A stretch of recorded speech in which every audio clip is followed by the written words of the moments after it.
I want to move on to Irish Water. In any talks between the two of you in particular, the Fine Gael and Fianna Fáil, Irish Water is going to come up as a big issue. And we saw today that Irish Water has got legal advice. Lynn, I might come to you on this first, because you were out today talking about it. You don't accept this legal advice that Irish Water has obtained, which says that it basically says that water charges can't possibly be scrapped at this point because of a European directive that says once there is an established practice of paying water in a country, you can't row back on that established practice. No, we don't accept the legal opinion, and we're only commenting on what has been leaked to the Irish Times and the Examiner. So I think there's a couple of points that need to be flagged here.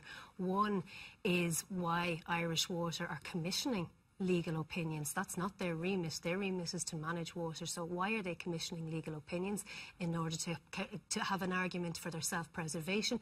Was taxpayers' money spent on this legal opinion? How much did they spend on this legal opinion? So those questions need to be answered by Irish Water, because no other company would be going out and seeking legal advice. That's the role of the Attorney General. Okay. Secondly, we've seen it leaked coincidentally around the times when the coalition talks are happening, possibly again to rule out the fact saying that Fianna Fáil couldn't abolish Irish Water. So it is very suspicious, the timing of it, but also very concerning why Irish Water did this in the first place. Okay, the substantive issue though. The substantive issue is, and we have sought advice from the Commission repeatedly on this, and the issue is the derogation is a flexibility around cost recovery. We accept in Ireland we pay for water, we just pay for it through general taxation.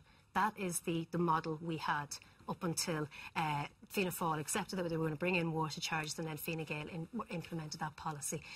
The issue is on the derogation, there is absolutely no obligation on any member state to rely on individual consumption as a means to fulfilling its obligations under the Water Framework Directive. Okay, so your point is that as long as we're paying for water through taxation, we're complying with the directive. We are showing that we are complying with the directive. Okay, so Article 9 though, however, Article 9 of the directive says that we need to ensure that water pricing policies provide adequate incentives for users to use water resources efficiently, which is effectively that the polluter can I give you just a a couple of examples, because lots of countries, not just Ireland, have used the derogation to their own means. There's lots of different models of providing water across the EU. In Scotland, they say, right, and I quote them here, okay, as Scotland is a water-rich country, it is believed that the lack of direct fiscal incentives on individual households to conserve water will not compromise the achievement of the objectives of the directive. That was accepted. That was their River Basin Management Plan up until 22nd of March this year, when they would have submitted their new one. What exactly is Scotland doing? That was deemed acceptable. So they have it through a rate system.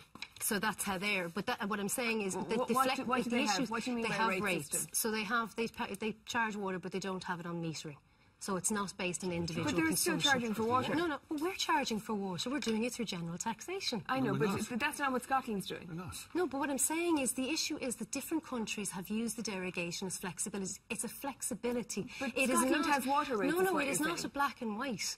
The issue is around the Article 9.4 is that you will not implement full cost recovery and still be in compliance with the Water Framework Directive. Scotland are in compliance, they don't have meters. But they have water rates. No, the Czech Republic don't have full. What do you mean no? Do Scotland have water rates or not? Well, they have it too. Look, the example is, you can give the example of the North where it's done through rates. The issue is not... That's water rates, yes, Lynn. we pay for water. It's proposing that we pay water rates or not. Absolutely. We are saying we have water is being provided through general taxation. We pay for water. General taxation will not comply with Article 9, which says that you need to have a polluter pays principle. That is absolutely not true.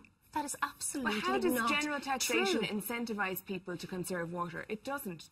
It's how do you use general taxation to incentivise conservation programmes encouraging the reduction of water use. You fix the leaks. Once you can point to the fact that you are actually providing the income to pay for the water infrastructure, you have then under Article 9.4 the flexibility how you fulfil that under the Water Framework. Okay, and can I also just say that the European Court of Justice ruling also found in favour of the German government in relation to how it provides for full cost recovery. It is a flexibility, and the legal opinion that was in today saying that it's a black and white and obsolete. Just specifically on the point that